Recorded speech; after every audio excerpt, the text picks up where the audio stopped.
Some time ago, I was over at a little city in Arkansas, about 15 years ago, not quite that long, I'd say 12 years ago. I have a terrible segregation in Arkansas.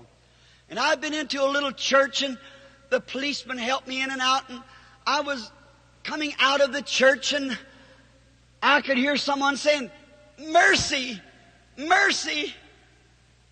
I thought, where is that coming from? And I looked over to my left, standing over to one side stood a Negro man, way out from the white people. He had his little cap in his hand, hollering, "Mercy! Mercy!" And something struck me. That man wants to talk to me.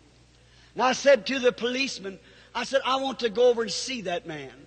Oh, he said, "Mr. Branham, you can't do that. You'd start trouble here in Arkansas."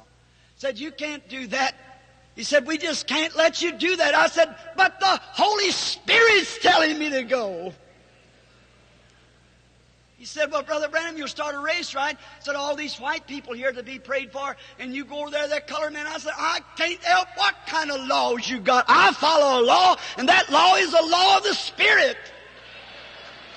And he said, "Go to that man." And I just pulled loose from him.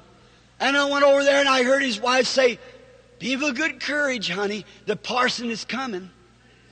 And I got over there, and I said, "How do you do?"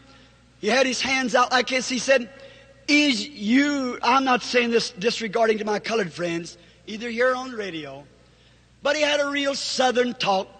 And he said, "Is this you, Parson Branham?" And I said, "Yes, sir, it is." He put his hands on my face. He said, "You's a younger man than I thought you was. Him blind." And he said, "Has you got just a minute? I want to tell you something." I said, "Yes, brother. I got as much time as you want to talk." He said, "I've been a Christian since I was a little boy. And my old mammy said she's been gone for years. And said, I've been blind now for several years. I got cataracts on my eyes. The doctor man said he couldn't take them off. They done wrapped around the optical nerve. And he couldn't take them off. And he said, I never heard of you in my life, Parson Branham. But said, last night about 9 o'clock I went to bed.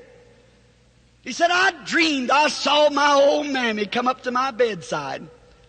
And she said to me, honey, rise up and put on your clothes and go down to a city called Moark and have Brother Branham to pray for you. You're going to get your sight.